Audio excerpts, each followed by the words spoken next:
اللہ رب العزت نے قرآن مقدس میں ارشاد فرمایا رضی اللہ عنہم ورضوا عنہ، اللہ ان لوگوں سے راضی ہے اور وہ لوگ اللہ سے راضی ہیں۔ یہ اس آیت کا ترجمہ، سب کے یہاں یہی ترجمہ پڑھا جاتا ہے، ٹھیک ہے۔ اب وہ لوگ کون ہیں جن سے اللہ راضی ہے اور جن کے بارے میں اللہ نے یہ فرمایا کہ بھائی وہ لوگ ایسے ہیں جن سے اللہ راضی ہے اور وہ لوگ اللہ سے راضی ہیں۔ تو جب اس آیت کریمہ کے تفسیر میں ہم جائیں گے اور ذرا سا اور گہرائی میں پڑھیں گے تو یہ آیت کریمہ جتنے صحابہ کرام ہیں، ٹھیک ہے، وہ اولین ہوں یا آخرین ہوں، سب کے لیے اللہ رب العزت نے فرمایا کہ صحابہ کرام جتنے ہیں، صحابی کسے کہتے ہیں؟ صحابی وہ شخص جس نے ایمان کی حالت میں حضور کو دیکھا ہو، اور ایسا نہیں کہ دیکھ لیا پھر بعد میں کافر ہو گیا تو صحابی نہیں رہ جائے۔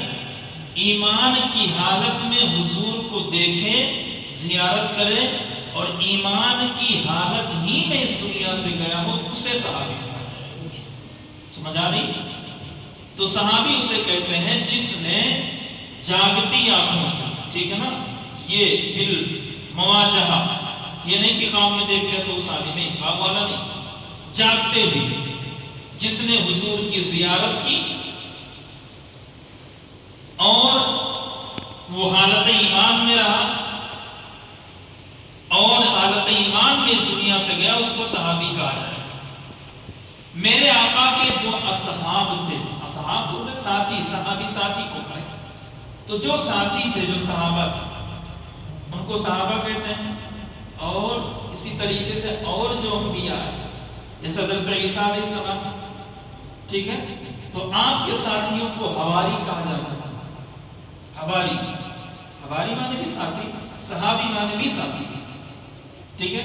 تو یہ آیت کریمہ ان تمام صحابہ کرام کے لیے جن کو نبی کریم صلی اللہ علیہ وسلم کے ساتھ حالت ایمان میں زندگی گزارنے کا اور ان کا خاتمہ ایمان پر ہوا، ان کے لیے اب اس میں یہ قید نہیں ہے، اللہ نے اس میں یہ قید نہیں لگائی کہ یہ صحابی نیک ہوئے گا تبھی میں اس سے راضی ہوں گا، نہیں، اللہ نے یہ نہیں کہا بس میں ان سے راضی ہوں، یہ میرے سے راضی ہوں۔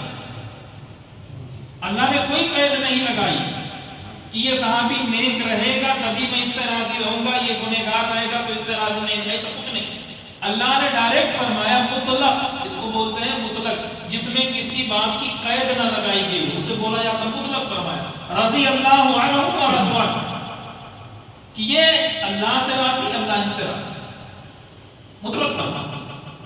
اب ذرا دیکھیں، اسی میں سے ایک ذات ہے حضرت سیدنا عمر فاروق اعظم رضی اللہ تعالیٰ عنہ، خلیفہ ثانی کی، یہ عشرہ مبشرہ میں سے ہیں۔